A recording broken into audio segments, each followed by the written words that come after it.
네, 이제 고난주간 셋째 날 새벽 예배를 묵상 기도로 함께 시작하겠습니다.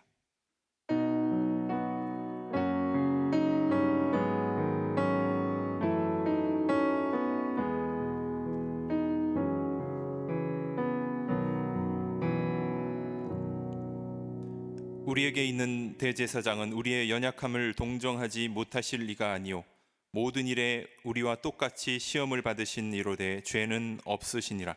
그러므로 우리는 긍휼하심을 받고 때를 따라 돕는 은혜를 얻기 위하여 은혜의 보좌 앞에 담대히 나아갈 것이니라. 아멘. 한없는 사랑으로 죄인들을 용서하시고 구원하여 주시는 하나님 아버지, 아버지의 뜻에 순종하여 예수님께서 지신 십자가의 고난의 시간이 점점 다가오고 있는 고난주간 세 번째 날입니다. 예배하는 이 시간 성령 하나님께서 저희들의 몸과 마음을 이끌어 주셔서 십자가로 더욱 가까이 나아가게 하여 주옵소서. 십자가 앞에 엎드릴 때 심령 깊은 곳에서 우러나오는 회개가 있게 하시고 세상 죄를 담당하신 어린 양 예수님께 올려드리는 감사의 찬양이 있게 하옵소서. 우리의 죄를 대속하시려고 십자가를 지신 예수님의 이름으로 기도드립니다. 아멘. 찬송가 515장 찬송하시겠습니다.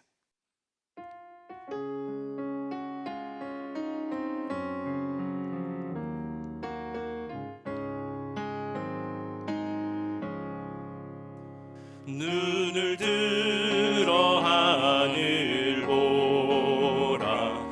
어지러운 세상 중에 곳곳마다 상한 영의 단식 소리 들려온다. 빛을 잃은 많은 사람, 길을 잃고 헤매이며 당자처럼 귀진하니 믿는 자여 어이할고. 눈을 들어 하늘 보라. 어두워진 세상 중에 외치는 자 많건만은 생명수는 말랐어라. 죄를 대속하신 주님, 선한 일꾼 찾으시나. 대답하리 어디있나. 믿는 자여 어이할고. 눈을 들어 하늘 보라. 살아계신 주 하나님, 약한 자를 부르시어 하늘 뜻을 전하셨다. 생명수는 홀로 예수, 처음이요 나중이라. 주님 너를 부르신다.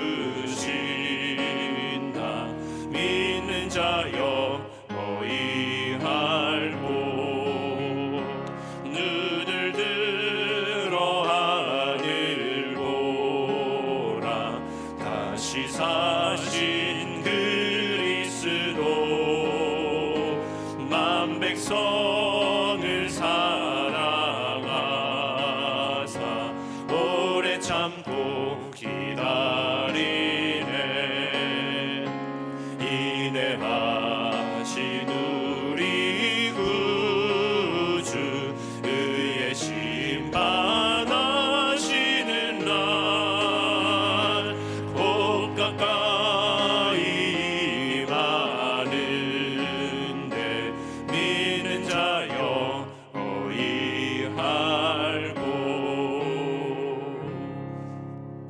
오늘 예배와 말씀을 위해서 우리 함께 같이 기도하시겠습니다.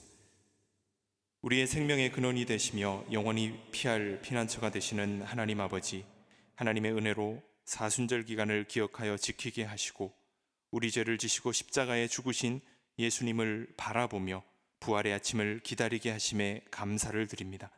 고난주간 셋째 날 아침입니다. 우리를 향하신 주님의 그 크고 놀라운 사랑에 날마다 감격하는 은혜가 있게 하시고 우리도 주님의 고난의 발자취를 따라갈 수 있도록 인도하여 주옵소서. 코로나 바이러스로 인해서 고통당하는 온 세계를 긍휼히 여겨주시고 이 고난의 시간을 통하여 하나님 앞에서 우리의 신앙을 점검하고 하나님만을 의지하며 살아가는 은혜가 있게 하여 주옵소서. 이 시간 부족한 사람을 세우셨습니다. 인간의 연약함은 감추어 주시고 오직 진리의 말씀만이 선포되게 하옵소서. 예수님의 이름으로 기도드립니다. 아멘.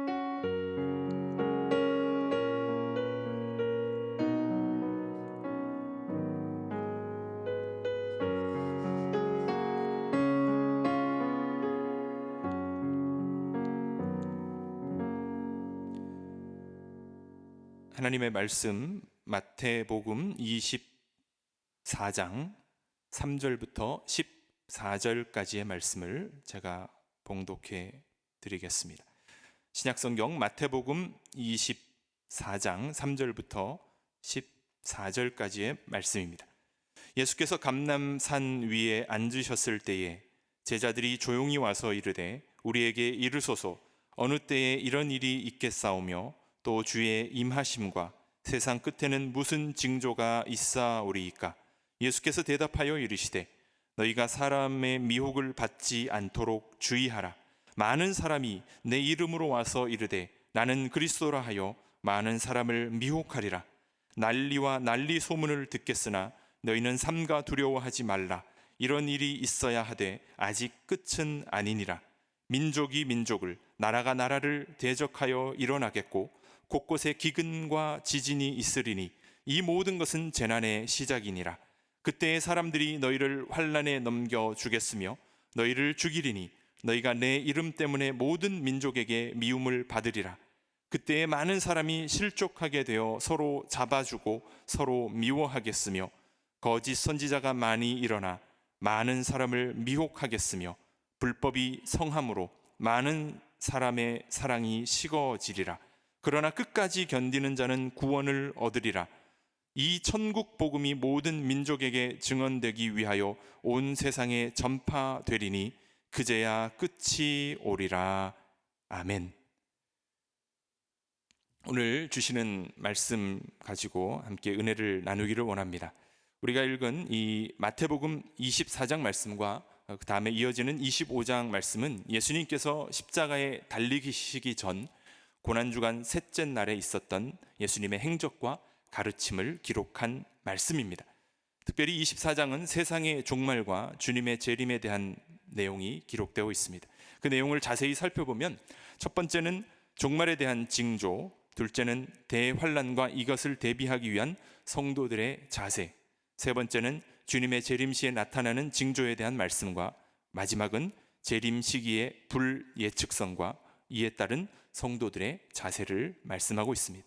오늘 본문의 말씀은 종말에 대한 징조를 말씀하고 있습니다. 오늘 우리는 이 말씀을 이해하기 위해서 먼저 그 말씀의 배경이 되는 그 내용을 살펴보기를 원합니다. 먼저 1절과 2절의 말씀에 보면 예수님께서 성전에서 나오시는 장면이 기록되어 있습니다.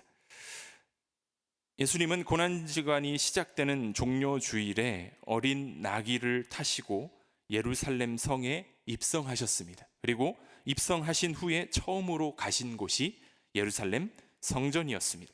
그 말씀이 마태복음 21장 12절부터 17절까지의 말씀에 기록되어 있습니다. 예수님께서 성전에 들어가셔서 하신 일은 성전 안에서 매매하는 사람들을 내어 쫓고 환전하는 사람들의 상과 의자를 엎으신 것이었습니다. 이것은 우리가 잘 알고 있는 성전 청결 사건입니다. 이 일을 마치신 후에 예수님께서는 예루살렘 성 밖에 있는 베다니에서 하룻밤을 묵으셨습니다. 다음 날 이른 아침에 예루살렘 성으로 다시 들어가셨고 그때 길가에서 열매 맺지 못한 무화과 나무를 보고 저주하셨습니다. 그리고 예수님께서 십자가에 달리시기 이틀 전 고난주간 셋째 날 다시 성전 안으로 들어가신 것입니다. 마태복음 21장 23절 말씀부터 오늘 본문이 시작되기 전인 24장 1절과 2절 말씀 전까지 예수님께서는 온 시간을 성전 안에서 머물러 계셨습니다. 그리고 예수님께서 성전 안에서 그 당시에 유대 종교 지도자들을 꾸짖으셨습니다. 비유를 통해서 당시 유대 종교 지도자들이 하나님 나라에 합당하지 않음을 말씀하신 것입니다. 듣고 있던 종교 지도자들은 예수님을 시험에 빠뜨리기 위해, 넘어뜨리기 위해서 예수님에게 굉장히 어려운 질문을 던졌습니다. 예수님께서는 유대 종교자들의 위선과 불의한 모습을 책망하시면서 화 있을진저라는 저주의 말씀을 7번이나 언급하셨습니다. 예수님의 결론은 유대 종교 지도자들이 성전의 본질을 변질시킴으로써 하나님의 뜻을 저버렸고 사람들에 의해서 우상화된 외형적인 이 성전은 파괴될 것이다 라는 말씀을 결론으로 하신 것입니다. 그 말씀이 바로 마태복음 23장 38절에 기록되어 있습니다. 제가 말씀을 읽어드리겠습니다. 보라, 이 집이 황폐하여 버려진 바 되리라. 이 성전이 황폐하여질 것이라는 예수님의 말씀을 들은 제자들은 그 말씀을 도무지 이해할 수 없었던 것입니다. 그래서 24장 1절의 말씀을 보면 예수님께서 성전 밖으로 나오셨을 때에 제자들은 성전 건물들을 가리켜 보이려고 이렇게 나왔다라고 기록되어 있습니다. 왜냐하면 그 당시 이 성전은 아주 오랫동안 공사를 하고 있었고 착공한 지 무려 46년이 넘었을 정도로 그 규모가 엄청나고 압도적인 것이었습니다. 이 성전을 헤롯 성전이라고 부릅니다. 이런 엄청난 규모의 대규모 공사로 이어지고 있는 이 성전이 파괴될 것이다라고 예수님께서 말씀하셨기 때문에 제자들이 성전 밖으로 나와서 예수님께 성전을 가리켜 보이시면서 어떻게 저 성전, 이 성전이 무너지겠습니까? 라는 그런 질문을 한 것입니다. 그러자 예수님께서 그 제자들의 질문에 대한 대답의 말씀을 이렇게 하셨는데요. 24장 2절의 말씀에 보면 대답하여 이르시되 너희가 이 모든 것을 보지 못하느냐? 내가 진실로 너희에게 이르노니 돌 하나도 돌 위에 남지 않고 다 무너뜨려지리라 라고 말씀하신 겁니다. 실제로 이 말씀대로 헤롯 성전은 주후 70년에 로마의 장군 티투스에 의해서 완전히 파괴되었습니다. 예수님께서는 이때 성전을 나오신 후에 다시는 성전에 들어가지 않으셨습니다. 유대 종교 지도자들의 성전 모독과 헤롯 가문의 명예를 위해서 존재하는 외형적인 이 건축물인 성전은 이제 더 이상 필요가 없어진 것입니다. 그리고 며칠이 지나면 예수님께서 십자가의 단번에 영원한 희생 제물이 될 것이기 때문에 더 이상 죄사함을 위한 제사가 불필요하게 된 것입니다. 이 말씀은 오늘 이 시대의 교회들이 기억해야 할 말씀이기도 합니다. 하나님의 임재를 왜곡하고 주님께서 세우신 교회를 강도의 소굴로 만들어 버린다면 하나님께서는 결코 그 교회에 머물러 계실 수 없는 것입니다. 하나님께서 불의한 곳에 임재하실 수 없기 때문입니다. 오직 예수 그리스도의 보혈의 은혜로 순결한 마음을 가진 사람들과 함께 하실 수 있기 때문입니다. 이제 성전에서 나온 제자들은 예수님을 따라 감람산에 도착할 때까지 성전 파괴 예언에 대한 충격이 가시지 않았기 때문에 예수님께 조용히 와서 질문을 하고 있습니다. 그 말씀이 3절 말씀인데 제가 3절 말씀을 읽어드리겠습니다. 예수께서 감람산 위에 앉으셨을 때에 제자들이 조용히 와서 이르되 우리에게 이르소서 어느 때에 이런 일이 있겠사오며 또 주의 임하심과 세상 끝에는 무슨 징조가 있사오리이까. 아멘. 제자들의 관심은 성전 파괴의 이유보다는 그 때에 있었습니다. 제자들은 주의 임하심을 유대인의 왕으로 등극하는 시기, 그리고 세상의 끝을 성전 파괴와 예루살렘의 멸망으로 이해하고 예수님께 질문을 한 것입니다. 제자들은 예수님께서 십자가에 달려 죽으시기 전까지 여전히 세상적인 생각을 하고 있었습니다. 세상의 왕국을 꿈꾸고 있었습니다. 이런 생각을 하고 있던 제자들에게 예수님께서는 자신의 재림과 세상의 종말의 징조에 대해서 알려주신 것입니다. 그 말씀이 4절부터 8절까지의 말씀인데 같이 읽어 보도록 하겠습니다. 예수께서 대답하여 이르시되 너희가 사람의 미혹을 받지 않도록 주의하라. 많은 사람이 내 이름으로 와서 이르되 나는 그리스도라 하여 많은 사람을 미혹하리라. 난리와 난리 소문을 듣겠으나 너희는 삼가 두려워하지 말라. 이런 일이 있어야 하되 아직 끝은 아니니라. 민족이 민족을, 나라가 나라를 대적하여 일어나겠고 곳곳에 기근과 지진이 있으리니 이 모든 것은 재난의 시작이니라. 아멘. 예수님께서는 종말의 징조를 요구하는 제자들에게 답변하시기 전에 먼저 주의해야 할 사항을 말씀해 주셨습니다. 그것은 미혹받지 말라는 것입니다. 이 미혹하다라고 번역된 원문의 단어 프라네세라는 단어의 의미는 미혹하는 사람이 적극적으로 대상을 미혹하는 것을 의미합니다. 이 단어는 미혹하는 사람이 지식과 분별력이 없는 사람을 멸망으로 이끌 때 사용하는 동사입니다. 미혹의 내용은 예수님의 이름으로 와서 나는 그리스도라라고 말한다는 것입니다. 이 시대가 암울할수록 거짓 예수가 등장했습니다. 과거에도 있었고 지금도 자칭 예수라고 말하며 사람들을 미혹하는 사람들이 있습니다. 이번 코로나 사태로 인해 우리는 그 신천지의 실체가 만천하에 드러난 것을 보았습니다. 그런데 그들이 사람들을 미혹하기 위한 방법으로 행한 방법들을 보면 그것은 실로 충격적인 것들이었고 거짓말을 하는 것에 대해서 일말의 양심의 가책도 없는 것을 보게 되었습니다. 안타깝게도 여기에 미혹당한 사람들이 많이 있었다는 것입니다. 예수님께서 말씀하신 종말의 징조의 첫 번째 특징, 미혹에 주의하라입니다.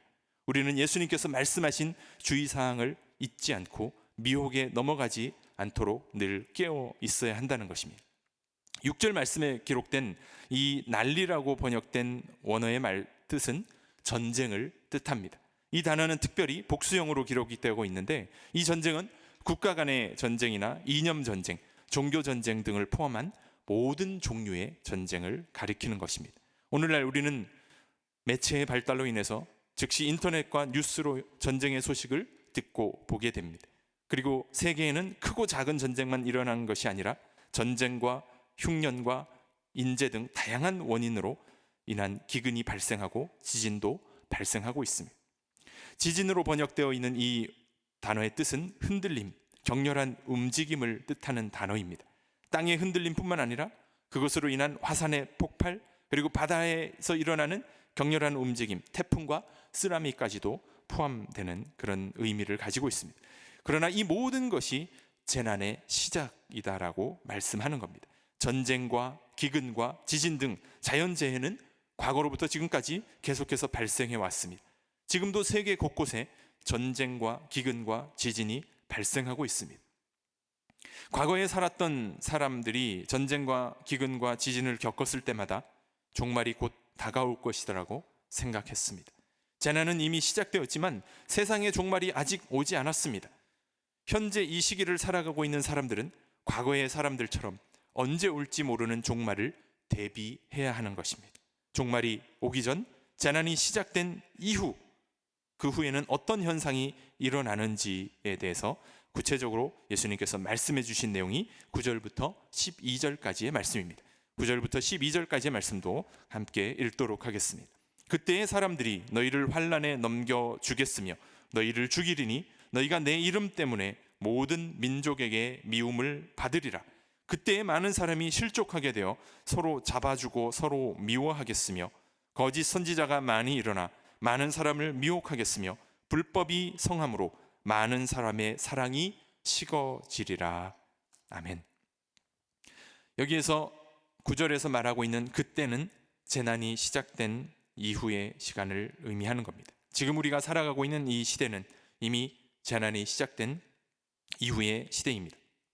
재난이 시작되고 종말이 오기 전까지 세상의 특징으로는 첫 번째는 사람들이 믿는 사람들을 환난에 넘겨주고 믿는 사람들이 죽임을 당하고 미움을 받는다는 것입니다. 두 번째는 서로 잡아주고 서로 미워합니다. 셋째는 거짓 선지자들의 미혹이 있을 것이고 마지막으로 불법으로 인해서 사랑이 식어지는 것입니다.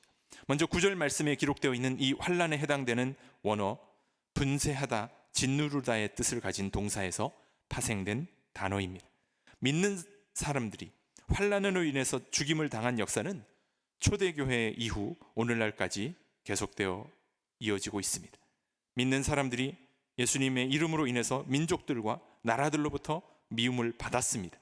주님의 이름으로 미움을 받는 것을 전혀 이상하게 여길 필요가 없는 것입니다. 이것은 종말 전에 나타나는 현상일 뿐인 것입니다. 둘째, 서로 잡아주고 서로 미워하는 것은 믿는 사람들이 실족하게 되어 믿는 사람들을 잡아주고 미워하게 되는 것입니다. 믿음의 공동체 안에서 배도자가 발생한다라는 뜻입니다. 예수님을 배반했던 12제자 중에 한 명이었던 가룟 유다처럼 오늘날에도 이런 사람들을 우리는 쉽게 목격할 수 있습니다. 실족하다라는 것은 시험에 빠지거나 장애물에 걸려 넘어진다라는 뜻을 가지고 있습니다. 믿음의 사람들을 시험에 빠지게 하고 장애물에 걸려 넘어지게 하는 이 배후 세력은 사탄입니다. 그러므로 실족하지 않도록 우리는 항상 주님을 바라보며 깨어 있어야 하는 것입니다. 셋째, 거짓 선지자가 나타납니다. 거짓 선지자라는 하나님의 부르심 없이 마치 자신이 부르심을 받은 사람처럼 사람들에게 거짓말하고 속이는 사람입니다. 이런 사람들의 가르침으로 인해 사람들이 그릇된 길로 걸어가게 된다는 겁니다. 그리고 넷째는 불법이 성행하게 되고 사랑이 식어지게 됩니다. 12절에 나와 있는 이 원문을 보면 불법의 주체가 바로 거짓 선지자입니다. 하나님의 소명을 받지 않은 사람이 다른 사람들에게 하나님의 법을 어기도록 한다는 것입니다. 그래서 불법을 조장하여 불법이 불법인 줄을 인식하지 못하도록 하는 것입니다. 하나님의 법을 잘 지키지 않는 사람이 사회의 법을 지킬 수가 없는 것입니다. 하나님의 법은 하나님 사랑과 사람을 사랑하는 것을 기초로 하기 때문에 사회의 질서와 사람의 인권을 존중하는 겁니다. 그러니까 불법이 성행하게 하면 할수록 사랑은 식어질 수밖에 없는 것입니다. 법을 어기면 어길수록 우리 안의 사랑은 점점 더 식어져 가는 것입니다. 이 시대의 특징이 무엇입니까? 사람들이 자신을 사랑합니다. 돈을 사랑합니다.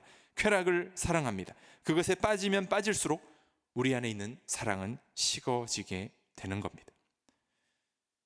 이러한 시대에 우리가 살아가고 있습니다. 그러나 성도인 우리는 절망할 필요는 없는 것입니다. 주님께서 말씀으로 우리에게 주의사항을 알려주셨고 이러한 시대 가운데 살아갈 길을 알려주셨기 때문입니다. 그 말씀이 13절과 14절의 말씀인데 우리 같이 13절과 14절의 말씀도 함께 읽도록 하겠습니다. 그러나 끝까지 견디는 자는 구원을 얻으리라. 이 천국 복음이 모든 민족에게 증언되기 위하여 온 세상에 전파되리니 그제야 끝이 오리라. 아멘. 끝까지 견디는 사람에게 주님께서 구원을 베풀어 주시겠다라고 말씀합니다. 염려하지 말 것은 우리가 우리 자신의 힘으로 끝까지 견딜 수 없지만 우리의 힘이 되신 여호와 하나님을 의지함으로 끝까지 견딜 수 있는 것입니다. 시대가 악하고 종말의 징조가 확연히 드러나면 드러날수록 우리는 우리의 힘이 아닌 하나님의 힘으로 살아야 합니다. 있어야 할 자리에서 이탈하지 않고 세상에 동화되지 않고 종말의 징조에 따른 그 고통을 인내하며 살아가야 하는 것입니다. 주님의 제자들은 종말의 시기를 알기를 원했지만 주님께서는 그 시기를 알려주지 않으셨습니다. 다만 천국 복음이 모든 민족과 세상에 전파된 후에야 그제서야 끝이 온다라고 말씀하신 것입니다. 앞으로 주님께서 복음이 전파되지 않은 미전도 종족과 그 민족과 나라의 사람들에게 천천히 복음을 전파하시며 완성하실지 아니면 이 시대에 맞게 인터넷 등과 같은 매체를 통해서 빠르게 복음을 전파해서 완성하실지는 여전히 알 수 없는 것입니다. 그러나 이런 시대를 살아가는 우리 성도들이 기억해야 할 것은 오늘 우리에게 주어진 삶의 자리에서 주님의 뜻에 따라 최선을 다해 살아가는 것입니다. 아직도 하나님을 모르는 사람들이 하나님 아버지께로 돌아올 수 있도록 하나님 아버지의 마음을 가지고 복음을 전하는 복된 오늘 하루가 되어지기를 주의 이름으로 간절히 축원드립니다. 기도하겠습니다. 하나님 아버지, 예수님은 우리 죄에 대한 희생 제물이 되게 하심으로 하나님의 자녀를 삼아주신 은혜에 감사를 드립니다. 세상의 끝을 향해 달려가고 있는 이 시대에 성도들이 미혹을 받지 않도록 주의하며 하나님의 말씀에 집중하게 하옵소서. 미움과 미혹과 불법이 성행하고 사랑이 식어져 갈지라도 우리는 하나님을 끝까지 의지하며 견디게 하여 주시옵소서. 오늘 하루도 주어진 삶의 자리에서 주님의 자녀답게 살아갈 수 있도록 우리의 삶을 인도하여 주시옵소서. 예수님의 이름으로 기도드립니다. 아멘. 찬송가 586장 찬송하시겠습니다.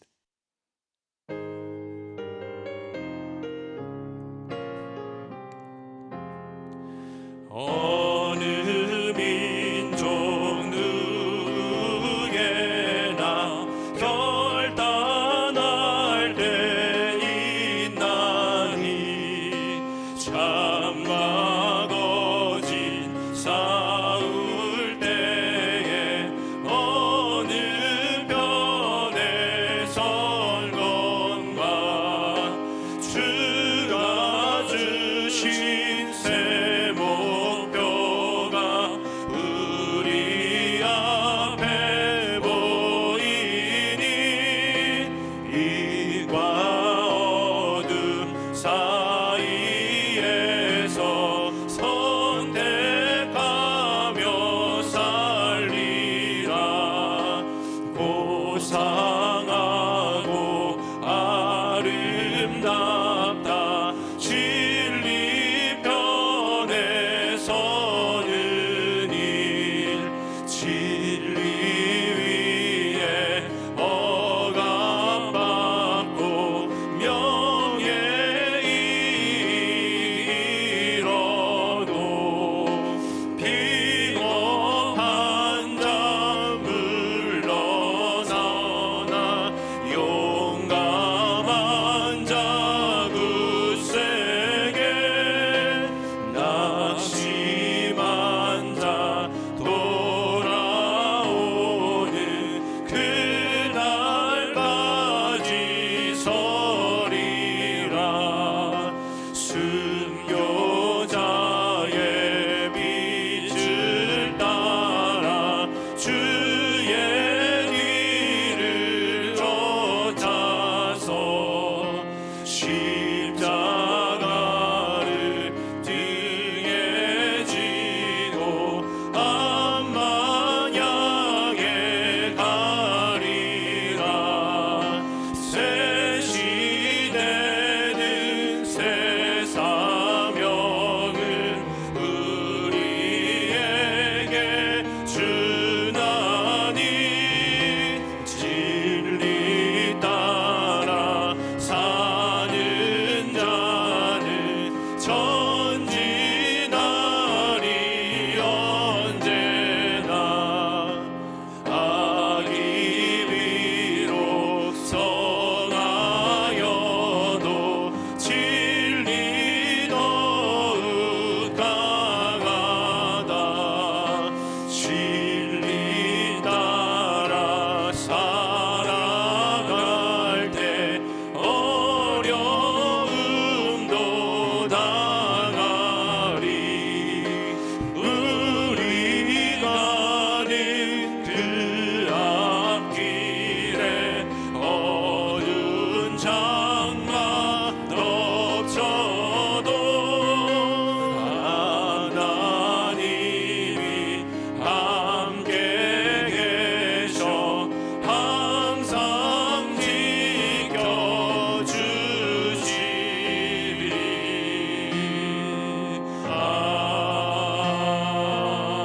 아멘. 기도하시겠습니다. 이제는 우리 주 예수 그리스도의 은혜와 독생자 예수 그리스도를 주시기까지 우리를 사랑하신 하나님 아버지의 사랑하심과 늘 우리와 함께 동행하시는 성령 하나님의 교제하심이 오늘 말씀을 따라서 끝까지 믿음의 길을 걷기를 소망하는 믿음의 지체들에게 이제로부터 영원까지 함께 있을지어다. 아멘.